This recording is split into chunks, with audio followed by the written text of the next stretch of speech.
Bom dia, meus amados, tudo bom?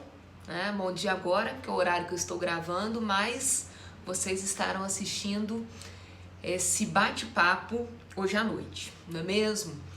É uma ótima semana, vamos juntos aí, já estamos na nossa reta final, né, do nosso semestre. Na aula de hoje a gente vai falar um pouco sobre teoria do desvio produtivo do consumidor, a chamada, né, muito genericamente, perda do tempo livre. E eu vou analisar alguns quesitos, alguns pontos com vocês, tá bom? E aí, depois a gente ainda tem praticamente mais 2 semanas de aula aí, gravando aula para vocês, discutindo temáticas interessantes, tá bom? Olha só, eu vou fazer uma live com o professor Vitor Guglinski.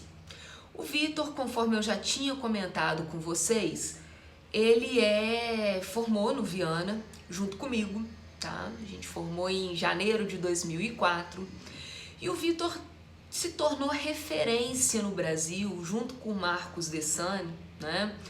A respeito dessa, ele acabou adentrando ali, o criador, né, da teoria. Olha que interessante, porque, veja bem, nem sempre é o professor, nem sempre é aquele jurista em si, né? O Marcos Dessani, advogado, lá no Espírito Santo, ele acabou criando essa teoria, tá? Começou-se a se falar muito dessa teoria em 2011 e o Vitor Guglinski acabou se tornando referência no Brasil também, tá? Falando, escrevendo acerca dessa teoria. Então, eu coloco aí até como base as primeiras escritas, claro, que o criador foi o Marcos Dessani, mas quem tem desenvolvido muito bem tem sido o Vitor Guglinski e o Pablo Stolz. Então, são as 3 referências no Brasil acerca desse tema, tá bem? E aí, o Marcos Dessani tem um livro, né, que se chama Teoria Aprofundada do Desvio Produtivo do Consumidor, o prejuízo do tempo desperdiçado e da vida alterada. Então, qual que é a minha ideia hoje? Eles têm publicado muita coisa, o Vitor Guglinski também tem publicado muita coisa. A gente vai fazer uma live. Claro que esse semestre está uma loucura para todos nós, não é mesmo? Mas eu vou marcar uma live ainda com o Vitor. A gente tinha marcado uma data, mas depois tivemos que mudar, tá bom? Mas a gente vai marcar essa live aí até para vocês terem acesso ao conhecimento maravilhoso desse cara, né, meu amigo, muito querido, vianense de coração também. Então, olha só, claro que eu não quero, né, eu nem vou aqui me colocar explicando na essência a teoria do desvio produtivo do consumidor, já que vocês podem beber na própria fonte. Então eu coloquei um videozinho até curto, tá bem, de uns 17 minutos, do Marcos Dessani falando sobre a teoria do desvio produtivo do consumidor, ok? E aí eu coloquei alguns julgados, todos tirei lá do Migalhas Quentes. Então olha só, teoria do desvio produtivo aplicada para fixar o dano moral para o trabalhador, olha lá, adentrando na área trabalhista.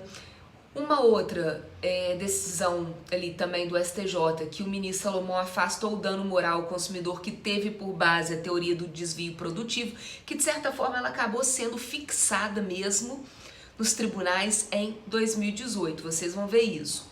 Uma outra que o banco vai ter que indenizar por perda do tempo do cliente para solucionar o problema. Uma outra ali, o dano pelo tempo perdido pelo consumidor. Uma outra, indenização pela perda do tempo útil nas relações de consumo. Então, assim, todos textos curtinhos, tá? Mas que eu acho que demonstra muito bem isso. E eu vou trazer para vocês, né? O que eu vou analisar aqui hoje com vocês, até foi um texto escrito pela Cláudia Lima Marques, a maior referência em direito do consumidor no Brasil, né? Referência até no mundo. Ela até que cunhou aquela expressão tese do diálogo das fontes. Vocês estão lembrados? Quando ela foi estudar na Alemanha, na Universidade de Heidelberg, estudou lá com o professor Eric James e trouxe para o Brasil essa teoria da tese do diálogo das fontes, tá? Então eu vou analisar esse texto dela com vocês e também quero trazer alguns julgados para a gente discutir aqui, beleza?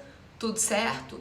E aí semana que vem a gente continua ainda dentro dessa temática e a gente vai depois adentrar na questão do famoso right to be let alone, né? O direito ao esquecimento também, trazendo análises, não nessa aula de hoje, né? na próxima aula, trazendo análises jurisprudenciais, inclusive do STJ a respeito da temática. Tudo certo? Vamos para o próximo aí, vamos lá.